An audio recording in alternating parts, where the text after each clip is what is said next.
You know, when we think about the founding of America, we usually picture these heroic, triumphant figures. But the real story of the very first permanent English settlement, it's not a story of triumph at all. It's a story of complete and utter failure, of desperation, and of surviving an absolute nightmare. This is the Jamestown Fiasco. I mean, just listen to this. This is from George Percy, one of the leaders of the colony. It wasn't just, oh, times are tough. No, this was a total collapse of civilization. We're talking about people being forced to eat anything they could get their hands on, no matter how disgusting. And this is the result of that collapse. 60. Just 60. That's how many people were left alive by the spring of 1610. They'd started the winter with over 200. Do the math. 2 out of every 3 people were dead. It's just a staggering, almost unimaginable death toll. So that's what we're going to dig into. How on earth did it get this bad? And maybe even more important, how did anyone manage to survive it? Because this isn't just a story about hunger. It's about a chain reaction of terrible decisions, a free fall into chaos, and believe it or not, the brutal, tyrannical system that ultimately saved them. The whole disaster really began before they even hammered in the first nail for the fort. It started way back in London with a plan that was completely, totally disconnected from what was actually happening on the ground in the New World.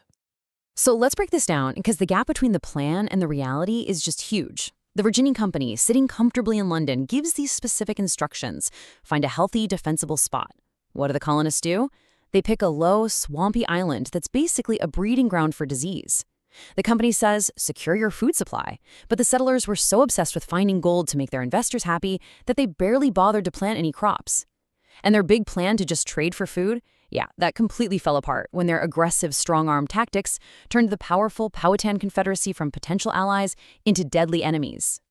All of these terrible decisions were like a ticking time bomb, and in the winter of 1609, that bomb finally exploded in the most horrific way you can imagine. This period would go down in history as the starving time. And you have to understand just how fast everything fell apart. It was like a perfect storm. In October 1609, the one guy who actually seemed to know what he was doing, Captain John Smith, gets badly injured and has to sail back to England. The moment he's gone, Chief Powhatan sees his chance and orders a total siege. Nobody in or out. The colonists were completely trapped inside their fort, cut off from everything, and what followed was just months of pure, unrelenting horror. And this chart, wow, it just lays the human cost bare. Just look at that drop. From over 200 people down to 60. In one single winter, disease and starvation killed more than 2/3 of the entire population. The fort had become a mass grave. So, what does starvation on this scale actually look like? Well, the first-hand accounts are just grim. They started with their horses. When those were gone, they moved on to the dogs, cats, and mice. All those vermin George Percy was talking about. They ate snakes. They boiled their own shoe leather just to have something to chew on. They dug for roots. And when all of that was gone, they turned to the absolutely unthinkable. And let me be clear, this is not a rumor or some campfire story. This is a direct quote from the leader of the colony. They resorted to survival cannibalism. They were digging up their own dead from their graves to eat them. Society had completely dissolved. It was every person for themselves in the most brutal way imaginable.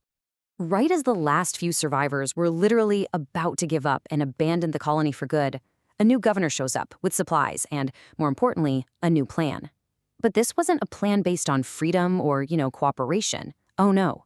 This was a plan built on absolute, terrifying control.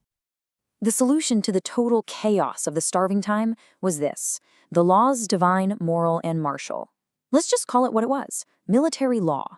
It was a draconian code designed to do one thing: force the colonists to work, to obey, and to conform, using the threat of extreme punishment to save the colony from itself. And when we say extreme, we really, really mean it. Let's look at a few examples here. Under these new laws, if you failed to show up for one of the mandatory prayer services, which were held twice a day, the punishment wasn't a fine, it wasn't a warning, it was execution.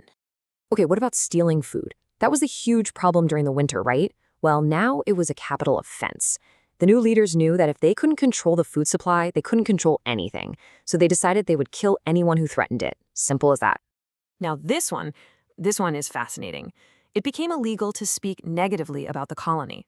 The first time you did it, you got whipped. The second time, 3 years in prison. The third time, death. And you have to ask, why? Well, it's because Jamestown's survival depended on a constant flow of new settlers and new money from England. Any bad press getting back home could sink the whole project. So dissent wasn't just discouraged, it was brutally silenced. And here's the crazy thing. As harsh as it was, this tyranny worked. It stabilized the colony. It pulled it back from the brink of collapse. But you can't build a real society on fear. So the next phase of Jamestown survival needed a whole new set of rules, a move away from a military camp and towards something that actually looked like a community. So 2 things really laid this new foundation. First, you have the capture of Pocahontas and her marriage to the tobacco farmer John Rolfe. Now, let's be very clear, this was not a Disney movie. This was a political power move that created a very fragile peace with the Powhatan. But the real game changer, the big one, came in 1619 with what were called the Great Reforms, which totally changed how the colonists saw their place in this new world. This slide really shows you the before and after. Before 1619, you owned nothing. You were basically just an employee of the Virginia Company. You did what you were told or you were punished, severely. After the reforms, everything changed, thanks to something called the headright system. This policy gave 50 acres of land to any settler who came over. All of a sudden, they weren't just workers, they were landowners. They had a stake in the game. And with the brand new General Assembly, they even had a say in their own government. For the first time, the colony was becoming theirs. But here's the tragic irony. This new model of private property and prosperity, it had a fatal flaw built right into it. The very thing that finally gave the colonists a future to believe in, the desire for their own land, is the very thing that put them on an unavoidable collision course with the people whose land it already was. And the engine driving that collision? Tobacco. John Rolfe had figured out how to grow a sweet strain of tobacco that people in England went crazy for, and it turned Jamestown into a boom town. But tobacco is an incredibly greedy crop. It just sucks the nutrients out of the soil in a few years, which meant the English always needed more, and more, and more land, pushing them deeper and deeper into Powhatan territory. And what was happening in Virginia wasn't some unique, isolated event. This table compares Jamestown with the Plymouth colony up north. And you can see, even though the details are different, the final outcome was tragically the same. In Virginia, the English were aggressive and dealt with a powerful native confederacy.